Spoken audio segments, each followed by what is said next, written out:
Attorney, pupuntahan ko lang po itong preventive suspension ng Office of the Ombudsman kay Mayor because of the issuance of business permits even if the PAGCOR license was revoked. First of all, kasi nakita ko October 25 yung na-issue yung business permit. Hindi po ba alam ni Mayor Alice na na-revoke itong permit? Hindi niya tinanong ba na kung meron silang provisional license from PAGCOR, which is a requirement for the issuance of a business permit? Nung in-issue niya nung mayor's permit ni Mayor Alice, merong provisional license. In fact, subject yan sa stipulation that it can be revoked kung hindi makukuha yung license. But there was a provisional license.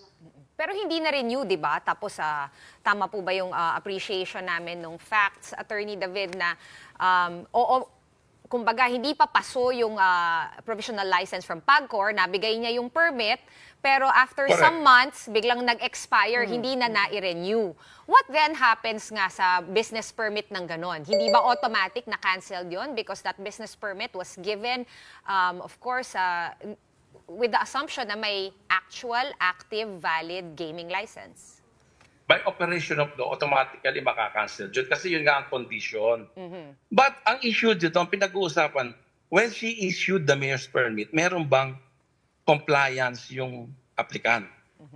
Meron. Kaya nga, ang issue lang naman dito, yung pag-issue niya ng mayor's permit eh. Bakit? At that time, nung in-issue niya yung act na yan, compliant yung applicant eh. There was a provisional license given by PAGCOR. Pero bakit hindi po na-revoke ito, no? Kasi That is another issue. Correct. Hindi naman kasi yan ang pinag-uusapan ang issue.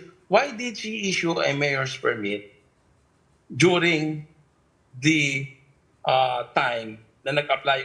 Because there was a provisional license at that time. Bakit Pero naman po hindi na i-revoke yung business permit nung napaso na po yung provisional license?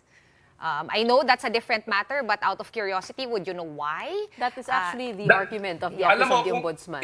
if there is a condition on a certain privilege, that is all automatically revoked kung hindi niya na-comply yung conditions na yun. Hindi na niya kailangan i-revoke yun. Subject to a condition, di mo na-comply, they revoke.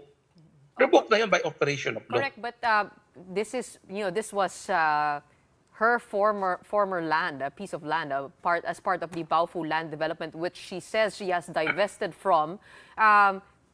She should have, done something, knowing that na-revoke na nga po itong license ng Zunyuan. Bakit wala pong ginawa si Mayor? Ano ba dapat ang gagawin niya doon? Wala naman siyang participation sa ano na yan, sa operation na yan. Wala siya ron eh. Wala naman siyang role doon eh. Oh, pero trabaho niya po bilang mayor to make sure that everybody is compliant. Alam mo, yung pagmo-monitor ng mga POGO operations na yan, hindi siya may trabaho niyan. It's the legal responsibility of PAGCOR. Meron silang 24-hour monitoring operation yan for platform audit. Kasi, there are gamblings here, bidding, etc. Ang government is interested in the taxes that will be remitted to the PAGCOR. So, hindi ang mayor ang may gawa, ang may responsibility noon. But nakikita po natin sa ibang syudad, katulad na lang po dito sa malapit po sa Pasig City, close down. In Pasig, itong yeah. mga pogo. Mayor pa po nagpupunta para isarado yan. Correct. Kung meron mag-trigger ng report, wala naman nag-trigger sa kanya. Ibig sabihin wala po nag-report.